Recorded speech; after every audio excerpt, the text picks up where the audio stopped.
কিছু বলার নেই। বাবার মন্দিরের সামনে চলে এসেছি অবশেষে, এবং বাবার আশীর্বাদ আমার মাথায় সবসময় ছিল। ছোট থেকেই মহাদেবের ভক্ত চুঁচুড়ার কামারপাড়ার শুভ দাস ছোটবেলায় বন্ধুদের সঙ্গে জল ঢালতে এবার তারকেশ্বরের মন্দিরে গিয়েছিল। সেখান থেকেই তার মহাদেবের প্রতি ভক্তি বাড়ে। ইচ্ছে ছিল কেদারনাথ পৌঁছে সেখানে গিয়ে বাবার মাথায় জল ঢেলে আসবে, তবে আর্থিক প্রতিকূলতা তার কাছে বাধা হয়ে দাঁড়ায়। সকাল বিকেল চায়ের গুমটি দোকান চালায়, আর অবসর সময়ে একটি পুরনো টোটো কিনে চালিয়ে তাতে যা উপার্জন হয় তা থেকে কিছুটা সঞ্চয় করে ও কিছুটা লোন নিয়ে কেদারনাথের উদ্দেশ্যে রওনা হয় শুভ। যদিও তার এই যাত্রাপথ মোটেও সহজ ছিল না। কেদারনাথ যাত্রা করে বাড়ি ফিরছে শুভ। ২৬ দিন সাইকেল চালিয়ে প্রায় ১৫৬৬ কিলোমিটার রাস্তা অতিক্রম করে পৌঁছেছিল শুধুমাত্র বাবা কেদারনাথের দর্শন করতে এবং সেখানে গিয়ে পৌঁছে দেওয়ার জন্য। চুঁচুড়া থেকে গঙ্গার জল নিয়ে জল ঢালার জন্য যাত্রা শুরু করেছিলেন বছর ২২-এর তরুণ। তারপরেই ফিরে এলেন। বলছেন, প্রত্যেকেই আমরা খুব দুশ্চিন্তায় ছিলাম যে এতটা রাস্তা সাইকেল নিয়ে যাবে, তবে মহাদেবের কৃপায় ভালোভাবে ফিরে এসেছে। আমরা হয়তো ইচ্ছে থাকলেও যেতে পারবো না, তবে ছেলে ইচ্ছে তার পূরণ করেছে। ছোটবেলা থেকে শিব ঠাকুরের ভক্ত।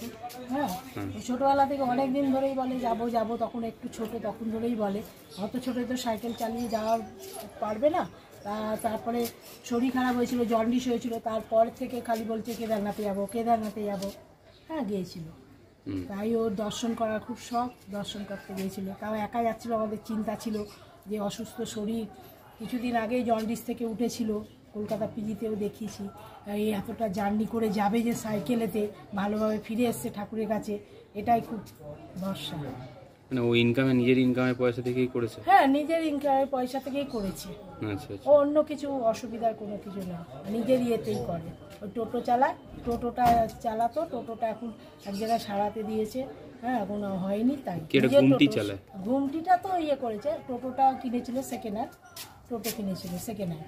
না, এই ঘুমটিটা তো কাজ করে নাকি? হ্যাঁ, ঘুমটিটা ওই থানে সতলায় বসে, চা, বিড়ি, সিগারেট, তাই চিপস, সব কিছু পাওয়া যায়। হ্যাঁ হ্যাঁ, লোন নিয়েই তো করেছে, নাহলে আমাদের গরিবের ঘরে কোথায় ইয়ে করবো। আমি তো পরের বাড়ি কাজ করি না, কিন্তু গরিবের ঘরে এই শখটা তো বড় শখ। হ্যাঁ, এই শখটা মানুষের, গরিব হলে কি মানুষের শখ থাকা যায় না? তাহলে তো শখ সাজা সব বন্ধ করে দিতে হবে। গরিব বলে ইচ্ছা তো থাকে মানুষের মনের, যেতে পারি না পারি। আমরা হয়তো যেতে পারবো না, আমাদের পাহাড়ে উঠতে পারবো না, কিন্তু ইচ্ছা তো থাকে। বলছে 23,000 টাকার বেশি খরচ হয়ে গেছে। হ্যাঁ, খরচ হয়ে গেছে। ওই লোনের টাকা তুলেছিল। হ্যাঁ, একটা কিসের ইয়ে করবো, ওই টাকা নিয়ে গিয়েছিল, লোনের টাকা দিয়ে। কি লোন পরে শোধ করবে নাকি? হ্যাঁ, লোনের টাকা শোধ হয়ে গেছে আমাদের। আচ্ছা আচ্ছা আচ্ছা। লোনের টাকা শোধ হয়ে গেছে, ওই টাকাটা রেখেছিল অন্য কাজে লাগাবে। বললো, মা আমি এটা নিয়ে যাচ্ছি, পরে আবার নয় দরকার লাগলে লোন নেবো। আগামী দিনে কি যেতে না তারকেশ্বর থেকে? তারকেশ্বর যেতাম, মানে একবার বন্ধুর সাথে একবারই গেছিলাম, আগের বছরই যাওয়া হয়েছিল বন্ধুর সাথে। তো এটা আমার 1 বছর দিয়েই তোড়জোড়টা চলছিল, বাবা মাতে আমি জল ঢালতে যাবো। তখন আমি একটু একটু করে টুকটুক করে জিনিসপত্র কিনে 1 বছর তৈরি হয়েছি। তারপর তৈরি হওয়ার পরে আমি যখন দেখলাম আমি যেতে পারবো বাবার মন্দিরের দিকে জল ঢালার উদ্দেশ্যে, তাই আমি সান্নিহারতলা মন্দির থেকে জল নিয়ে গেছিলাম। এখান থেকে জল নিয়ে গিয়ে বাবা ওখানে গিয়ে চড়িয়েছিলাম, আর ওখান থেকে জল নিয়ে এসে আমি বাবার মন্দিরে এখানে গিয়ে চড়েছি। ওটাই আমার সাইকেলিং হয়েছে, ঠিক আছে। রাস্তাঘাটেও যে গেছি, মানুষজন খুব হেল্পও করেছে, অনেক লোকও হেল্প করেছে, অনেক লোক আমাকে মানে তাড়িয়েও দিয়েছে, এরকমও ব্যাপার হয়েছে। কিন্তু হাতের 5টা আঙুল সমান হয় না। মানুষকে এইটাই বলবো যে একটু বিপদে জানে, এত দূর যেই যাক না কেন তাকে একটু হেল্প করুন। সাইকেল নিয়ে যায় বা কেউ হেঁটে যায়, অনেকেই যায়। আমি সেটাই বলবো তাদেরকে, যাতে একটুখানি বিপদে পড়লে হেল্প করা উচিত। মানে এমন এমন সিচুয়েশনেও গেছি যে মাথা খারাপ হয়ে গেছে, থাকার জায়গা পাচ্ছিলাম না, এরকম জায়গা থেকেও বেরিয়ে এসেছি।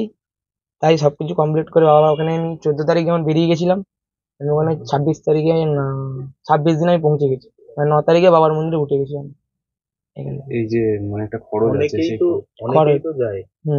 অনেকেই যায়। আমি একটাই জিনিস দেখতে চেয়েছি যে মানুষে তো সবাই তো ট্রেনে যাচ্ছে, বাসে যাচ্ছে, ঠিক আছে। আমি এটা দেখতে চেয়েছি যে বাবা যে এত দূরে বসে আছে, যেতে গেলে কি কি ফেস করে যেতে হয় রাস্তাতে, আমি সেটাই দেখতে চেয়েছিলাম। তা সুতরাং বাবা আমার পাশে ছিল, সেটা সবসময় আমাকে বুঝিয়েছে। আমি অনেক জায়গা থেকে বেরিয়েও গেছি, সুতরাং এটুকুই আমার। খরচটা বলতে গেলে আমার মানুষে খাইয়েও দিয়েছে, অনেক জায়গায় মন্দিরে যেমন থাকার জায়গা দিয়েছে, তো ওখানে থাকার জায়গাতে মানে কোনো পুরোহিত মশাইরা থেকে আরম্ভ করে খাওয়ার দাওয়া সবকিছু ওরাই করিয়েছে। কিছু কিছু জায়গায় আমি নিজে যখন হোটেলের বাইরে রাস্তায় স্টে করে নিয়েছি, বা কোনো ধাবার বাইরে, হ্যাঁ ক্যাম্পিং না, এমনি ক্যাম্পিং অত খাটাইনি, বেশিরভাগই রাস্তার ধারে স্টে করেছি। হোটেলগুলোতে একটাই নিয়ম যে ওখানে খাবার দাবার খেলে তোমাকে তবে বাইরে থাকতে দেবে, নাহলে থাকতে দেবে। এবার তখন নিজের পয়সা টাকাটা কোত্থেকে জোগাড় তখন করো? টাকাটা আমি নিজে মানে বাড়ি থেকে দিয়েছি, বন্ধু বান্ধবরা টুকটাক কিছু পাঠিয়েছে। তুমি কিছু করো? আমি আমার একটা দোকান আছে সামনে তলায়, ঝালমুড়ি, চা, বিড়ি, সিগারেট বিক্রি করি। আচ্ছা, হুম। মানে সেখান থেকেই জোগাড় করে প্রতি বছর হ্যাঁ, যাবে না? আমি লোন না, আমার ইচ্ছা আবার যাওয়ার। আচ্ছা। বাবা যদি আমাকে আবার টানে একটুখানি, আমাদের ঘরের অবস্থা এমনি খারাপ, আমার ইচ্ছা আবার আছে আমি আবার যাবো। বাবার যখন দর্শন করেছি তো আমি সত্যি বলছি, আমার আর কিছু বলার মতো শব্দ ছিল না সামনে। কেদারনাথ কেন?